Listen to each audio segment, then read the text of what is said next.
Well, excellent. I hope that was a little bit of a chance to contemplate, and you can continue to do that as we get to share. This is Andrea. If you have not met Andrea, this is my wife.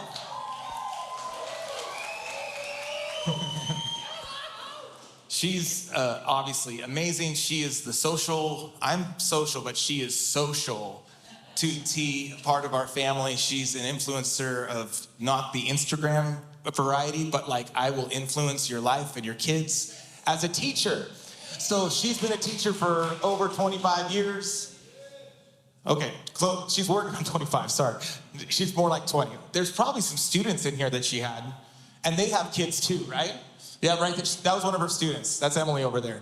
So she's been teaching for a long time, longer than I've been pastoring. So we wanted to share a little bit of our answer to that question that Ryan just asked of you, what is working? And what we have discovered in a practice of a Sabbath rhythm. But we have to kind of jump to what wasn't working to tell a little bit of that story. So let us just talk with you and together. This is not an interview. I'm not like whoever, Katie Couric or something, you know, like we're saying, let's just, we're having a conversation with our family in that unforced rhythm of grace convo that we love to have here. So thanks for letting us share for a few moments. Ryan, you did awesome. He had a lot of content to get in that much time. So what wasn't working? Tell us a little bit of your story, Andrea, we had talked about last year. All right, so last year, I was finding that being a teacher, I would come home pretty much done, you know, and exhausted and tired every evening. And my desire was to connect with my kids, but I also felt like I didn't have a lot of energy. I was kind of empty. And so I was in a pattern of go to work, eat dinner, and then, hey, let's watch a show together. And so that was my connection time. I was hoping to connect with them through watching shows. Oh, there's a little break, let's talk. And it sort of felt like that was the main way. But it wasn't really working. It wasn't really enough. I wasn't actually being filled. I wasn't really resting. Yeah. And I felt an invitation from Jesus about come to me and experience a different kind of reset, kind of rest. And so I made a decision to subtract media from my life for 1 month, not forever, but 1 month. And I told my kids, I said, you can find me on the couch. And so every evening for 1 month, I would do the same things. I would go to work and I'd do dinner, go on a walk, and then I would just sit on the couch. And I invited my kids, I said, come and hang out with me. And I was so scared that I would lose connection with them. But in that season, I actually gained connection in a truer and deeper way with them. It was a really cool promise that God gave to me. And it gave us a taste of something. Like every day was like a little mini Sabbath, a little break from things and just being present. And I usually had like a book and I would just sit there. And so it kind of gave us a taste for something that we wanted to try together. Yeah, I jumped in and I was like, oh, I'll join you, I guess, you know, instead of just wandering off. And it did make this fun little mini Sabbath. And we thought maybe there could be something more for us. As some of you guys know, both of us were raised in the church, you know, kind of grew up in this environment. And if we heard the commandment from the 10 Commandments, remember the Sabbath, don't forget the Sabbath. For me, growing up, that was like, make sure to go to church on Sunday. And then you can go watch football afterwards and you can take a nap and you can, you know, go hiking and maybe have a great meal. Have a pleasant day on the Sabbath was kind of the commandment. Have a pleasant day. And prepare for your week ahead. And prepare for your week. And if you didn't do any chores, you get those done too that day. And if you've got some work and some emails to answer, make sure to get those done that day. So it's kind of this weird combination of nothing. You know, there was no intentionality, but that's what I grew up in. I had no framework. And during COVID, I began to read a little bit about this ancient practice, this rhythm of grace called Sabbath. And I was like, okay, you know, that's not going to work for me. I have tons of work to do, and that's not. Tons of socializing. And you have tons of socializing to do. But I'm an idealist, and so I come to my wife and I say, "We're doing this. Let's do this." And I'm so amped that I'm actually not graceful. I'm very intense, right? Forced rhythm of grace. Yeah, it was a fourth. No. And that's where we hit, like, that was during COVID, and we just were like, we can do it now. And even then we couldn't, because we didn't have the taste or the kind of the seed or kind of a connection in that, an invitation to do that together and to step in that as a family. Though he's always invited us to rest, and he's always invited us, there was something about the right tool in the right moment, using it. You know, if you're a tool guy like me, you have the drill, and then you have to hammer a nail, and you just hit it with the end of your drill just because you don't want to go get the hammer. Anybody? That's not the right tool at the right place, you know, and the right seed in the right soil grows if you're a green thumb. And so for us, the right soil, or the wrong seed in the wrong soil, or wrong timing, you know, won't grow. And for us, it was this conversation that we had. And so we decided to kind of jump in and incorporate a weekly Sabbath rhythm together. Now, just a disclaimer, okay? Reading about people doing the Sabbath rhythm, they say, like, I've been doing this for 10 years and I'm just a beginner. They all say that kind of stuff. Or I've been doing this for 15 years and I just started learning. So we are like a year almost. We're infants. Yeah. So this is just the taste. This is just a discovery. Everything you do in these practices have a little J curve in them. Picture the J. You start in here and you feel great, and then you're not feeling great. You're hoping maybe I'll get down to even, and it's getting harder, it's harder. Everything that's easy does not form me into something good. Things that are hard form me into things that are good. So we're just working our way around the J curve at the very beginning. So disclaimer across the board. We came up, and tried to incorporate the Sabbath rhythm together. But what were some of the resistance that we immediately knew would happen? Well, we have teenagers, so obviously teenagers are going to be a big resistance. Because they're really well behaved and they don't want to play video games. They just want to. So true. They just want to read and draw all the time. That's not really true. So obviously trying to have our teenagers on board, not just like a forced kind of thing for them, but having them on board and trying to figure out, like, we both work full time, we're very busy, and my weekends are my chance to connect with friends and to be social. And, I do have sometimes some FOMO, fear of missing out, and I'm like, I'm gonna miss out on everything if we do a Sabbath. So those were some of the weekends, challenges. Yeah, because you're stuck with kids all week. You want to have a chance to not be with kids and be with your friends. And would you be missing out? What kind of delight would you be losing? For sure. For me, I get stuff done, all right? So any break I have, I want to get stuff done, or, start a new project, or like work on some hobby. She's like, how many hobbies are you going to have, Andy? You can't just keep working on more things and filling up all your margins with another hobby or another task. So we knew that would be a thing. And then also pastoring, my rhythm has always been, Saturday night is really stressful and a little bit of anxiety. And Sunday morning, I kind of try to go in through rested, but I gotta work. I'm here on a mission to serve and be with people. And so there's something about that we knew had to change, but we knew we couldn't just add it on. We had to cut some stuff out. We had to cut some stuff out, yes. So what did we end up cutting? Well, the first thing was we wanted to cut out, like, input from media. So technology was one of the main ones. TV, phones, video games. Video games. It was really exciting for our But kids. that didn't include football, right? Yes, football. Oh, that include football? Okay. That include football, okay, all right.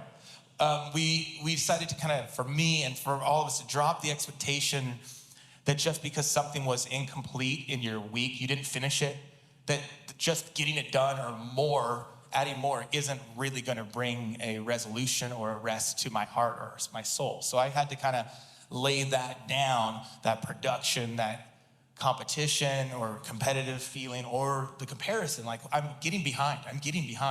She would feel like she's missing out. I feel like I'm getting behind as I carve these things. So I had to lay that down. What else?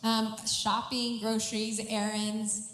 All of those things are tasks and work. And so we had to prepare. We had to be intentional and prepare and have those things cut out during our set-aside time. Yeah. And we let our families and friends know. We do have friends join us, but we let them know, like, hey, we're not going to be on the phone. It's okay. We did this back in the day. If you're older about our age or older, you know it's okay. Somebody doesn't have to get a hold of you at every second. You don't have to live in a perfect stream of consciousness with the entire world at all hours into the night. And the next day, you don't have to be available to everybody to grow as a follower of Jesus. That's the bottom line. So we cut that out. And then, yes, we did cut out Sunday football for Andy. I'm so sorry. No, that's the way it goes. It's really hard. So what was our framework? We're just kind of being real honest and kind of practice with you. This is not exactly how everything should be done. In fact, there's many ways that we might change and grow. But this is the framework we landed on, so to give you a picture of what our weekend, that's our time off for us. You may have a day off. You may have, we both work full time. So this was a kind of taking advantage and looking at our days off on our weekends. So what was our framework that we put together? So we decided to start with a Saturday evening meal and make that a very special thing, and then continue through the night, be part of our church community. We love you all. So we come to church and then have a family and connection and continue it through Sunday afternoon and basically end with our Sunday dinner. Yeah. So it was a hope to do 24 hours. I would not recommend trying that right off the bat. That's where we learned early on that you just do what you can, and you take pieces of the practices. Like if you're practicing a prayer rhythm of silence or solitude, don't start with 30 minutes, start with 5 minutes, start with 10 minutes just in silence or along that way. For us, we're doing 24 hours. That's mostly because of me, right? Oh, yeah. So we definitely settled on making a special ceremony around that evening dinner to start our Sabbath rhythm, our practice, to say this is the most important thing that we're gonna do this week in our minds. We're gonna really delight in this meal. And hopefully that sets the stage for the rest of the time. So we purposely, we've done foster care, we've done adoption, we have lots of kids coming through our home. So as parents that have lots of kids know, you don't serve at the table, you do a buffet style. You set it up and hit the bell and tell everybody to come in. Or the plates are already plated. Yeah, or you plate them, yes, let's just get food, sit down. Yeah, but for us, we would just usually do that. But instead, we set it at the table and we let the slowness of having to wait to have it go around the table like you might do on a Thanksgiving. We were doing it every Saturday meal. And the kids would have to wait, don't go yet. And we'd all get served. And then we'd have a prayer liturgy that we'd pray every time. And I think one of my daughters was I'm ready for a different one. I don't mind the prayer liturgy, but I'd like to pray a different one.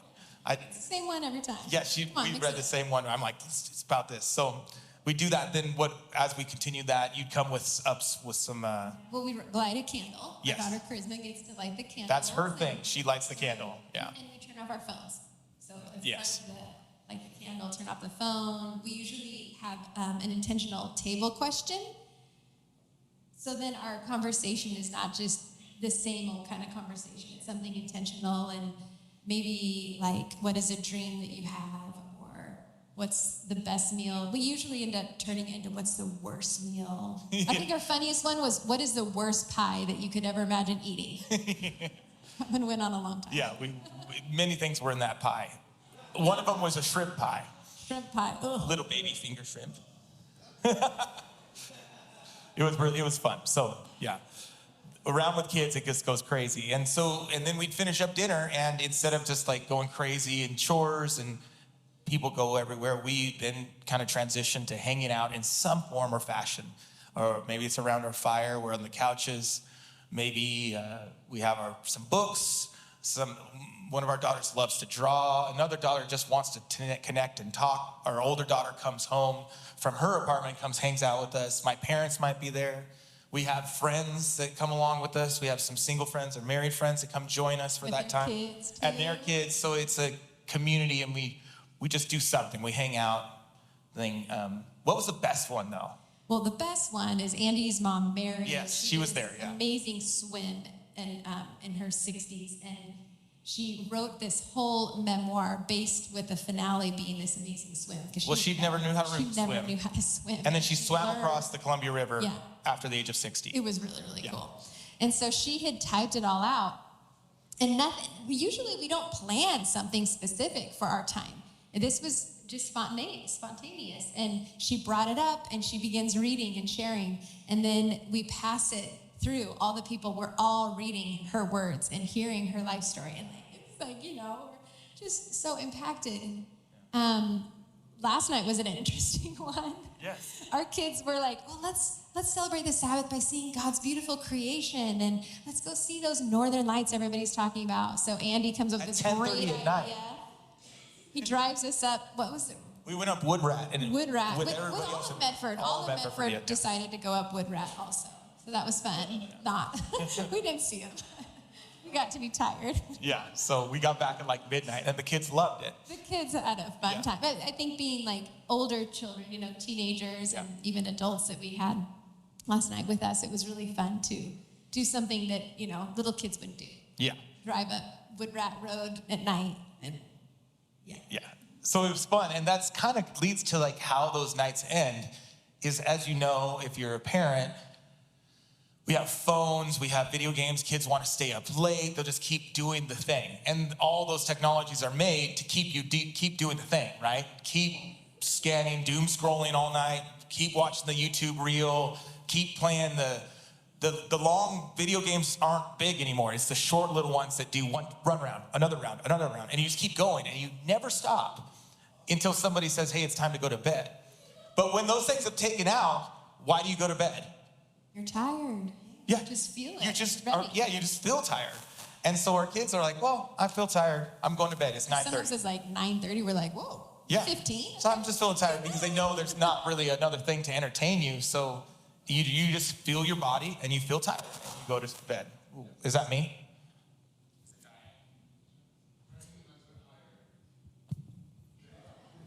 Like this? Like a rapper? He's pretty good at it. I apologize. And then we go into our next day. We delight in the Don't Bible. forget about the dessert. Oh yeah, we have dessert. We always Yeah. have that's a big deal for our kids. It's not just like, here's a packet of Oreos, here's a popsicle. It's something usually homemade and and we sit around and we delight in a delicious dessert together. Yeah. That's important. Delight is the word. That. Yeah. So we delight together and with our community, and then we come here with the body of Christ and we delight together with you and with each other. And that's very important for our family. And then we come home and Andrea sometimes makes us a lunch. Sometimes we make it together. That's fun. It's leftovers from the fabulous. Yeah, because we're not going shopping. We're not eating out. That was a goal for our thing. We didn't want someone else to kind of pay for our time by going somewhere where somebody serves us, type thing. We want to we carve out our time for this. We want to live it for ourselves that way. So, and then it's an afternoon of park time and yeah, the kids always want to take the dogs somewhere, so we grab our 3 squirrely dogs. Yeah. Go to a park. We're like, sorry, everyone else, because our dogs are here now, and so they might bite you. Yeah, they might bite you. Yeah. They're little. It won't hurt too bad. But it kind of winds down until we're at dinner time. They will. They bite you on your ankle. Only one bites. So just in the last bit of our time here, that's a framework. Don't take any of that as gospel or anything that you have to repeat.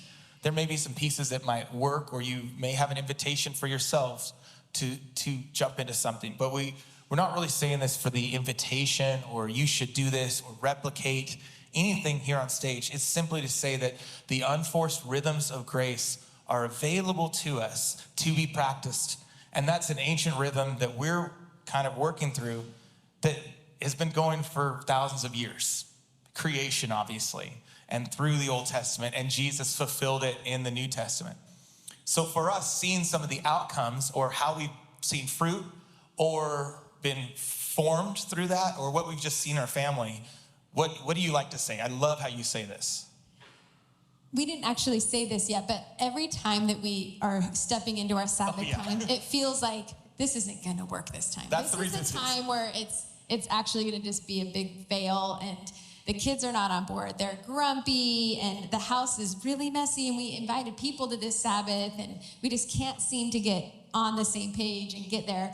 And then somehow it happens where we sit down to that meal, and it's like, we turn off our phones, and then it's like we basically have opened up some space and God steps into it, and every time is a miracle. I'm not even kidding you. Every single time we like, did that really happen? Did I just get to cuddle with my 15-year-old for 5 minutes? Like, oh my gosh, she let me hug her. And, or we just created some art, people that aren't even artists, and we just spent an hour painting. And so every time feels like a miracle because God does meet us there when we just open that space for him. Yeah. He's always there. Yeah. So there's resistance for sure. There was resistance with each other. We're two human beings that are separate, so she's going to see it differently than I do. There's some resistance there. There's the resistance of, as you're getting ready for it, you have to prepare, and that feels like this shouldn't be work, right? I should be resting. And there's something about practicing something that says I'm not good at it. Practice means I'm not good at it. Like Jesus says, practice these things, put them into practice.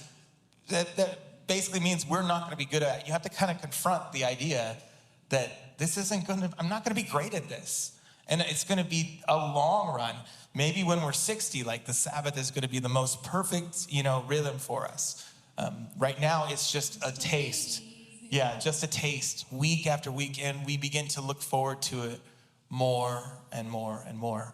And we've noticed how the time that we chose between Saturday to Sunday is an ending of a week. So it's that time to be like, okay, let's look back on our week. And that's part of the liturgy, you say, is like the things that we have done and the things that we didn't get done.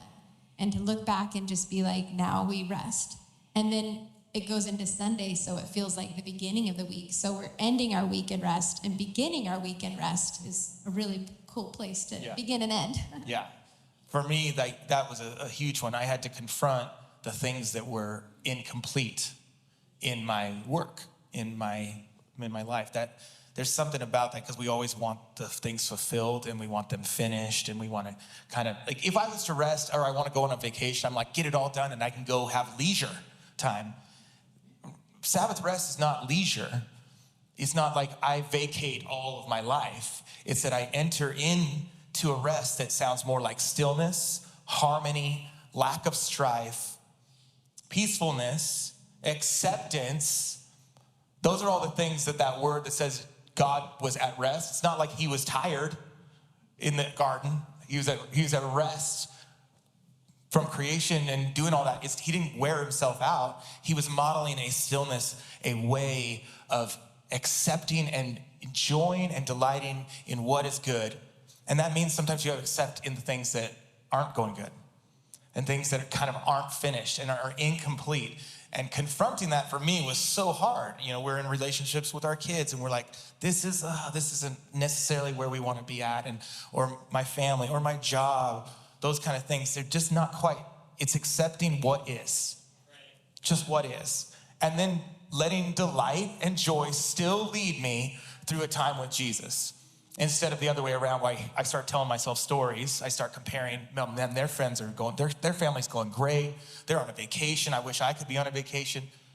Those kind of stories you start telling yourself. So for me, an outcome that I just noticed, like just a couple weeks ago, as I said, Saturday nights were full of anxiety, oftentimes. Sunday mornings were busy because I'm, here. You guys are great, but I kind of put myself into this work mode, like many of you guys might do on a Monday morning, right? To get right to work. And I noticed the other day that Saturday night, I'm not stressed out about what I have to do the next day. Like I literally am like not. And then I wake up in the morning and I'm going to whatever time I need to arrive here, and I'm walking in such a more peaceful state. And maybe some of the people that work with me have noticed that. Maybe they haven't, but I've noticed it in my heart as I go through my morning. I've noticed. Yeah, well, it's an internal, thing too. So for me, I've noticed just being just more still, enjoying the morning, and maybe not so much high stakes that everything has to be perfectly done and ready. If I didn't quite get that thing where I needed it to be, Jesus is going to lead me through it and bring his faithfulness in and kind of lift up my weak places. So I've seen that and I'm like, oh my gosh, that's really happening. I told Ryan, I'm like, I actually noticed that the other day. And so that's been an outcome. I want to share two other things. Yeah. Carving out that space is where the fruits of the Spirit have a space to grow. And I think that's like, I noticed that in my teaching. Patience, God, first graders, they're the cutest, but I need lots of patience. And it's there because I set aside that time. It gave it room to grow.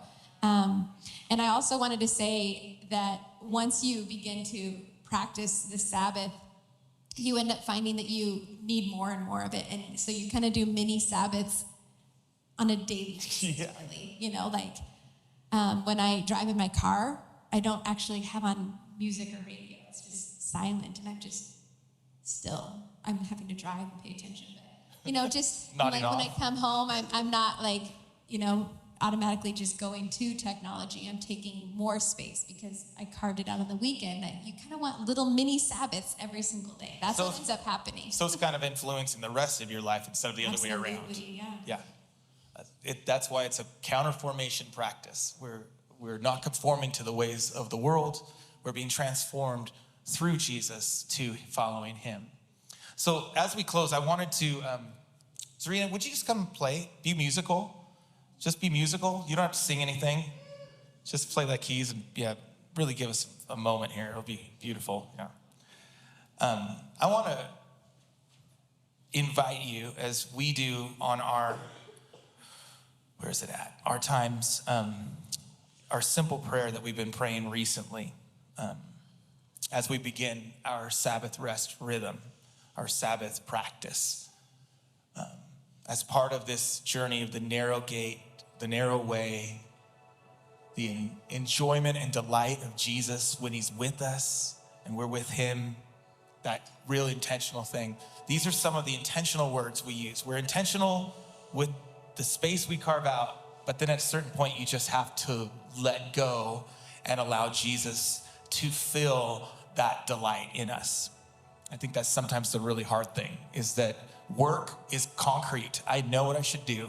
Delight and joy is not. It's kind of wispy sometimes, and you're not sure how. You can't even control it. You can't even hold on to it. You just have to receive it and release it in your space. And so for us, we pray this, and I would love you to just close your eyes, and wherever you're at in your journey, maybe there's a taste of something that you want to find when you shared about what's working, and you want to continue that. Maybe there's an invitation from Jesus that sounds a lot like that unforced rhythm of grace, a way of working that feels restful, that yoke that's not heavy. Or maybe you're just kind of like annoyed that there's even delight out there when things are so stupid hard going on in your life, and you're like, why would anybody talk about delight or joy? That really frustrates me. Wherever you're at in that kind of scale, as I pray this and we pray this together, join your hearts with me and with us.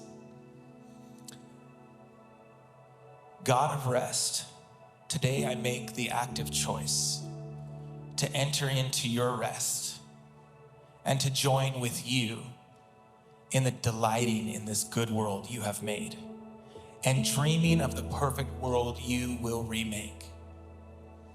I choose to tune out of demands and deadlines, of performance pressures, of flickering screens, of that which robs my soul of joy, and the ways in which the world seeks to define and shape my identity. I choose to tune in to your affirmation and love, to the celebration of freedom with you, to worship and your word, to the enjoyment of that which fills my soul with joy and reminds me of my identity in Christ as a deeply loved child of God.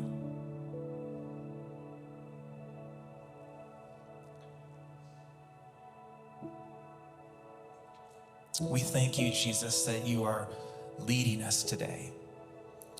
And as we take a few moments and we have communion available over on the left and over on the right, your left, your right, either way, I invite you to take just, I think about 5-10 minutes, no rushing. We don't rush here. If you need to get your kids, you can, but they're okay. They'll be okay for 5 minutes. And to take that prayer and to take what's maybe in your heart and your words with someone around you, to the left, to the right, by yourself, and take a few moments as Serena plays and enter into that communion with the one who knows you best, who knows what struggles you may have, what weight may be on your shoulders, what wounds or trauma might be influencing your decisions, what things you're hoping for and what things you're dreaming for, what things you'd love a taste of if you could just get it. He knows all those things, and he wants that more for you than you do. Healing. More than you want healing, he wants it for you. More than freedom from a lifestyle spin out, he wants for you.